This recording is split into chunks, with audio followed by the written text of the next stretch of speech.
People of the world, welcome back to Send It Rising. As you've heard me say probably hundreds of times by now, episode 391. I don't believe in coincidences. My guest today, we just had an excellent conversation. You might think, as a machine learning expert, we might not be able to talk about things like evicting fearful thoughts from the apartment of your mind, but I find that intelligent, wise, successful people have depth to them, and our guest today has exactly that. We were talking about random number generators and how you have to actually add entropy to a system in order to get something that resembles randomness. And as I've mentioned on the show a million times, I don't believe in coincidences. So it's almost as if randomness doesn't exist at all. And when we talk about machine learning, Luke, my guest today, taught me that they're really just focused on one thing, but we're going to talk about generalized intelligence and what that means from an expert in the AI space. Welcome to the show, the one, the only, Luke Arrigoni. Thanks for that intro. That was great. Let's go, dude. So what, I don't get it. General intelligence versus like a specific task. Like, what are the threats of AI? Help me understand this. So when you think about like a company like Google making AI, or just any large corporation, they often have like super focused goals. Like they want to predict the next time you place an order, and the AI cannot figure out how much that order will be. Like that, it is so focused that it is one task at a time. There's a lot of money to be made from that, right? So when you hear a lot of people talking about AI, they're really talking about hyper-focused tasks. If you have a car that drives itself, you most likely have a car that has like 20 or 30 AIs running in it. And each one is like, is it a stop sign? Like it's beyond what most people realize is like very, very specific. And then when we talk about generalized intelligence, I think it's more of like, we think about those shows where there's like a robot that can like talk to us and also fold laundry and cook a meal and give you some sage wisdom from the ages of computer, like that kind of thing, right? And that's something totally different. That if we were to use the strategies we have now to build that, we'd have to build, thousands of little tiny task-based AIs. And so there's a different kind of strategy around, why don't we make a machine that, like I mentioned, can kind of, have bigger goals, bigger objectives. Maybe the objective is be the best companion, or, not die, optimize power usage. And then it makes lots of decisions and it can generate its own neural nets. So anyways, to kind of start this conversation off, we kind of bifurcate the world as AI, this kind of stuff that I do a lot of, which is that task-based, and then generalized AI, which I think most people is what they're familiar with or what they think about when they think about AI. Magnus Carlsen is the current world chess champion. I love following his games. He is a step above everyone else in the chess world, and he still loses, right? But just not nearly as often as all of his other competitors. And there's a term that describes his competitors, which is super GMs. There are people who dedicate their entire lives to becoming an IM or international master. They can't even become a grandmaster. It doesn't matter how much they study. It makes no difference. They simply cannot crack into it. It's very hard to do, and AI will beat Magnus every time, however it wants, whenever it wants. I mean, it just destroys. And so these super grandmasters will study computer lines. So their job has become less playing chess and more memorizing computer lines. So if a computer can achieve an intelligence that is beyond a human at a task like win at chess, aren't we already at that like win at objective level in terms of super intelligence? Yeah, so chess is a permutation game, right? And people that we usually associate like really intelligent people with being really great at this game, because it is true. Like if you're really smart, you tend to be able to look at all the variables of something and be able to have the prescience of seeing what might happen in 20 moves, right? And then also being able to have some idea around who you're playing and the kind of moves they're making. And then you can outlie this in your own brain, like, hey, this matches this kind of player based on the 4 or 5 moves they've made, even if you've never met them before. And a computer is just like, that's its world. It can do that. It can do many, many permutations. It can match people up to profiling.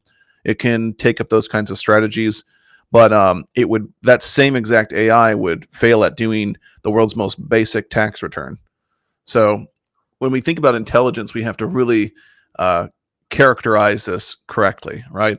Is you can take a super really intelligent human being and they do something like chess very well because they're intelligent. But if we take a machine and have it do chess really well, it doesn't actually make it intelligent. It just makes it really good at the task that humans will never be capable of without augmentation, like Neuralink or something like that.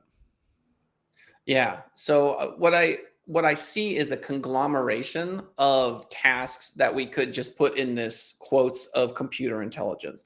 So if Mhm. we were to aggregate all computer intelligence to a data, server Google owned somewhere in a bunker near a nuclear warhead, and take the best chess AI and the best, I don't know, like fashion AI and the best whatever, and we put them all together in a room and we said, oh, because they're close in proximity, we can consider this one unit and link them in some way.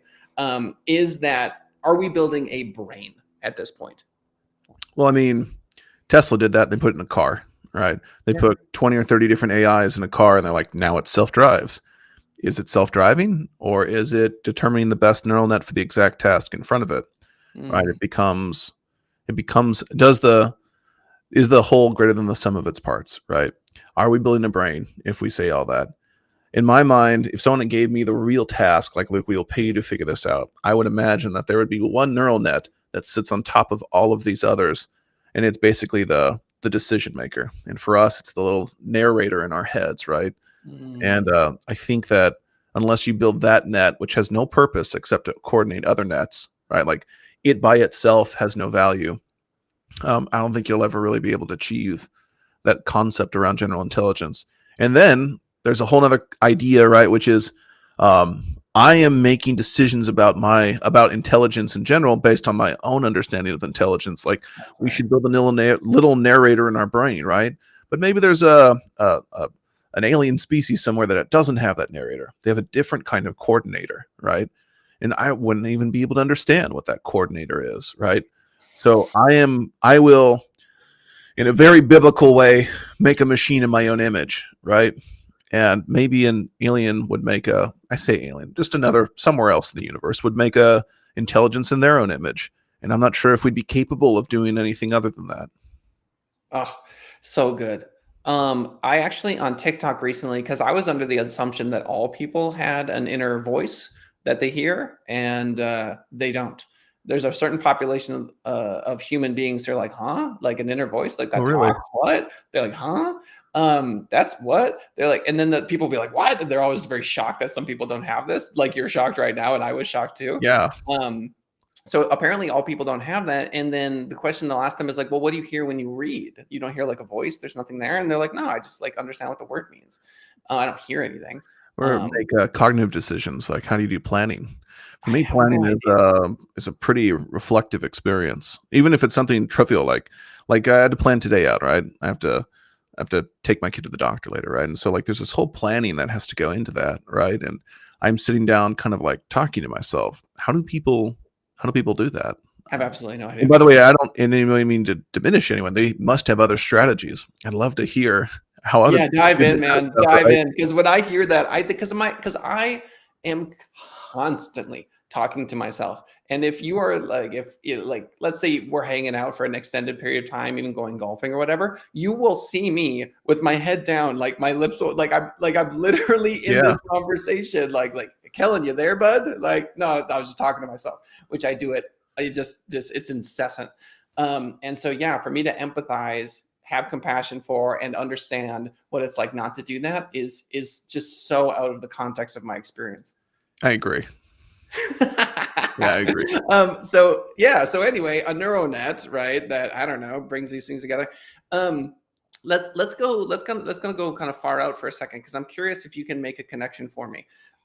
We sit down and some athletes do this where they are told to envision the race, right? Like they do the prep, the training, whatever, but they're like do the 100 meter dash, whatever it is, in your mind, envision winning, and they say that there is a correlation between that envisioning and getting closer to that as being a result, and muscles fire similarly to how they do in the brain, blah blah blah. You've probably heard this before. um, if we look at the mind as this machine learning thing, visualization. Is there any sort of, talk to me about that? Do you think machines Well, at any point could visualize, or am I just way far out? no, I think so. One, the analogy, I love it, and I absolutely know from personal experience that unless I can like see the whole path through, it becomes very hard to actually execute on. In fact, it reminds me of this TED talk I listened to that this is many years ago, and they said dreams used to be a way of, or the thinking as the evolutionary advantage to dreams are, you're being chased by a big cat, and you run, you make a right, it jumps on you, and you die in your dream, right? Then the next night you have a dream, you run up a tree, like you climb up the tree, but the cat can't get you up that tree, and so next time you're in the woods and you get chased by a big cat, like oh, I'm gonna run up the tree like my dream told me to, right? And it's this kind of like contingency planning that I think it's not as sexy to call it that, but really when we like try to envision a path or we envision a full project, we're doing lots of contingency planning, like, oh, don't turn there, climb up that tree, don't turn there, do this instead. And so I think it's more successful because when you're in it, you have a different kind of brain space. You're in an execution brain space. And so in fact, I'll often tell people, like, they'll be like, where are you at right now? And I always abuse the analogy of like a bow and arrow, where it's like sometimes I'm drawing back the bow, right? And then other times I'm letting it fly. And there's two different modes that my brain is in. And if I'm in a drawing back stage, it's like aiming, it's planning, right? It's timing. And then if I'm executing and that arrow is flying, I am nowhere in the headspace of planning, right? And to try and do them both at the same time is impossible, right? And so now to talk about AI, right? To bring it back to the question, when we build an AI, we typically we do like neural nets, would be a very common thing we'd build. And in this situation, we do training. And training is telling a neural network, hey, I want you to look at all the answers, like what the actual end goal is. And I want you to work on this and try and find, you basically fails over and over and over until it gets the right destination. In fact, have you ever seen that that one Tom Cruise movie where he's like, there's like an alien invasion, and every time he dies, he like resets. He does it over and over and over again. I've seen the Doctor Strange moment where he fights that god at the end and dies like a bajillion times. Oh, same concept. A neural net is the exact same thing. That end scene is how neural nets work. Is neural nets for 3 days, 3 weeks, 3 hours, whatever it is, will fail, and it gets an inch farther to the goal until finally it actually accomplishes that goal. And so when we think about visioning, it probably isn't the same way that someone would sit down, right, and like look at that end goal. But in a way it is, right? Because it's saying, okay, I'm going to do lots and lots of contingency planning until I stop hitting walls. And then once I've hit a place where we usually go like accuracy or precision, there's some goal that will hit, it stops. And then we take this file that's outputted, and it's actually a file. I could put like on a CD, like it's a real file. I could email it to you. When it boots back up, that's where the AI runs from. It says, now this vision that this AI had, I'm going to do all of my, we'll call it inference, right? So if we want to predict, if there's a mountain in a picture, right? We boot up the file and we give it a picture and say, is there a mountain in here? And it uses this envisioning to say, yes, there is, or no, there's not. I had a little moment of nirvana while you were talking. So nirvana is sometimes translated as an exhale or like a sigh. And so it's like a, right? So anyway, I've been doing this mantra because I do mantras all the time because my head never quiets. And one of them is love my thoughts, or I love my thoughts, because it distances me from them as thinking of them as an external reality. They're not, because I can't say they're not real, because they're measurable. You could, put a brain scan device on my head and they'd be like, there they are, like you're having them, but why I love this mantra, I love my thoughts, or I love my thoughts, is because I have a ton of what could easily be described as negative thoughts. And when I say I love them, what I mean is, to your point, thank God they're there. And the more of them that occur, the better my external reality becomes. Because those thoughts, dude, 99.9% of the time, they do not happen, right? They don't happen. They don't externalize. They remain an internal phenomenon, Right. where they are not dangerous at all. They hurt nobody. I have to experience them to avoid them externally. And so what you just described, I can see the computing power of my own mind generating these negative failures, right? They're like, Mhm. hey, Kellen, don't do this with this relationship. That would be bad. Yeah, Got it. Don't do this or say that. That would be really awkward. Got it. Right. And so my yeah, reaction is, oh, I love my thoughts, even though they're quote negative, but failing as a positive thing, if that makes sense. Fail internally so it absolutely. doesn't externalize. I think that's a perfect analogy. I think that's exactly. I think yeah, that is how humans work. Very similar to those machines, or vice versa, however you want to phrase it. Yeah. Wow. So what's getting you excited? Like, what would your perfect build look like? Have you envisioned just this project that you would just absolutely love to do? Have you done it or do you plan on doing it? No, so I do a lot of industry type work, and it's very focused. It's very task right, and so I'd love to work on something. I think bigger. I think I think when I retire, I'm probably going to get land out somewhere and build like robots and rocket ships and stuff like that. That sounds like Sure. fun. That sounds And fun. so part of that, I'd love to build like a mesh network of robots where like like you just stick something on a Segway, right? Like the base, and it can roam around a ranch, like taking observations. And then when it comes to another one, it would be able to transfer the learnings. And so Oh. you'd have like these things that could scatter amongst an environment, and they all learn. They're all learning something different, their own task, but they'd all be able to share it. And because storage space is so cheap, any little dumb thing that any of them learn, you could store somewhere, and then they could all collectively access it. So if something goes out somewhere and learns that, when it, when it runs over a plant, the plant never grows back because it returns that area again. When another plant, or another robot goes to this plant again, it can pull up that model and say, what will happen if I run over it? Right. I think this is really a desire for. I wish humans worked this way. I Wow. wish, like Kellen, you could just like offload your neural nets to me. Like Yeah. when I do something that you're great at, I would love for you just to be like tap some positive repository of human knowledge and be like, Kellen's really great at this. I'm just Right. gonna go grab his neural net for surfing, right? Like, and then I could just like jump it in and be done. And I would love to build something like this, but there's not like a real commercial use for it right now. It's just like how do I sell the robot that doesn't run over a plant, right? There's not Oh, really dude, something there. I adore this idea. And I'm reminded of this scene. Remember this one? Oh yes, yes. Right. So for No, those of you that totally. can't see, because you're listening on iTunes or Spotify or whatever, I just did the Lauren Fishburne "Come Here" Matrix Kung Fu move, where Keanu says, "I know Kung Fu," because if you could access my neural network, you would learn Kung Fu. Because No, I've been that's studying it exactly. for years. So yeah, like that Matrix, and maybe this whole thing stems from watching Matrix as a kid and just loving it, right? But Love that movie. like, wouldn't it just be amazing for us to be able to do that? And then wouldn't it be amazing if we could impart that same skill set on the things that help us and will eventually augment us? You Mm, have things. You asked like what I'm excited about. Like I think Neuralink and other types of cerebral augmentation, where they like actually put devices in your brain, sounds super scary.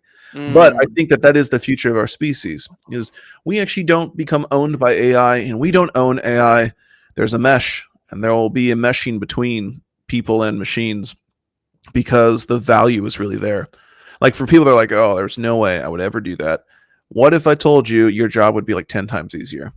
That means you would have more mental energy at the end of the day for your family and friends, the things you love, right? Like what if I told you that you don't have to be afraid of dying too much because your consciousness would be dropped into another thing eventually, right? You'd be like, well, it's not so, like the upsides of it are pretty incredible. The downsides, of course, is forever brain damage, right? Like mm. obviously, like there's a lot of things that have to get worked out. But I do think that there will be people that once the risks are gone, that's going to be helpful. And then at that stage, a system that I've talked about will just be pretty easy, right? It's like this thing that's existed for machines will now exist for humans. Wow. I mean, I was doing homework with my son Phoenix the other day, and we were reading a story about a goat and a duck, and the goat and the duck were trying something new. And no, sorry, I'm butchering the story. We didn't have access to it, but we had to do a quiz that was about it, and he was doing it off of memory. And I was like, "Sorry, we don't have access to the story." And he looks at me and goes, "Google it." He's in first grade. So he's in a world where it's like all information is available. Just, you know Yep, what I mean? And how wildly different is that from the world that we grew up in, I you agree. know? And so 2, 3, 4 generations down the line, every time, I don't know why people don't recognize this, but every generation does that, with maybe the exception of people that stay up to date with this sort of thing. But it's like I used to be criticized for spending 8 hours playing Diablo 2, right? Like, what are you doing? Like, you're just wasting. Like, you're staring at a screen is bad for you. I'm like, yo, I stare at a screen 8 hours a day for a living now, right? Like, it's Yeah, what's for sure. Yeah. expected of me. And so there's a whole generation now that's like, ooh, too much screen time. I'm like, they're going to be inside of VR for like a vast majority of their day. True. Like, and you're tripping about like the fact that they're watching YouTube too much. So it's wild. So I try not to be the stodgy old curmudgeon. But I love your idea. Have you seen Free Guy, that movie? No, I've heard good reviews of it though. Okay, so I'll throw that out there as something. There is a parallel between your robot farm and that movie that I think you would really like. Okay, cool. I'll check it out then. Yeah, something worth checking out. That's super cool. This makes me think, because obviously I own a digital marketing company, and my top value is autonomy for my employees. So I don't micromanage them at all. I give them full Hmm. faith and trust to do the right decision. And when you hire the right people, it works. Yay. I do the same. Um, Bingo, dude. So I'm thinking about what machine learning and marketing, because those worlds are colliding. Like Facebook's using algorithms all the time, and TikTok's using these complex Hmm. algorithms. Can you speak to that world at all in Yeah, regards absolutely. to Facebook, TikTok? TikTok's exploding. Facebook just launched Reels, even though it already has Instagram Reels. YouTube launched Shorts, and they're using algorithms to understand, what content people like. And the TikTok algorithm, dude, I'm not sure if you're on TikTok. It's really good. I mean, Yeah. the video content that they provide to me is it's hard not to sit on it for 20 minutes. Yeah, no, I agree. I've actually seen TikTok. It's impressive, actually. Um, yeah, so when it comes to digital marketing, really there's you have like strategies you can use, and then there's things you have to understand, right? So the first one is strategies. If you're doing like a text-based marketing like pay-per-click or something like that, right? And you're trying to push a one second. Excuse me. And you're trying to push like something out, what you could do is create like 10 different copies and let AI manage which one performs better by the feedback loop, right? And there's like real simple naive ways like Bayesian, like you can like go through and predict which one would be the best. And then there's more advanced ones, which is like given the words that worked existing with other campaigns you've had and this demographic, you could like shoot it into a model and say which one of these phrases would work best, and it would know based on historical performance, right? So there's a way of testing, at least finding some level of insight before you shoot it out there and pay for it. And then, of course, the second thing to understand is how the people that you are playing this cat and mouse game with, like Google, like Facebook, right, where you're paying them to give ads, how they're looking at you, right? And basically, they want to maximize their engagement, their user engagement, and they want to maximize the money they get from you. And so, if you can help them keep people on their platform, right? Like if you can keep your ad engaging somehow and not make it like feel like they just hit an ad, you will help their algorithm. Their algorithm will identify that, right? Like if you're scrolling, like doom scrolling through something, right? And you're just like, you hit a TikTok ad, or like Reels will do like interstitial ads. Like they'll just scroll, and they'll hit an ad, right? And if the ad really feels like an ad, like, hey, have you extended your car's warranty? I'll be like, oh, I am on Instagram right now. I am looking at an ad, right?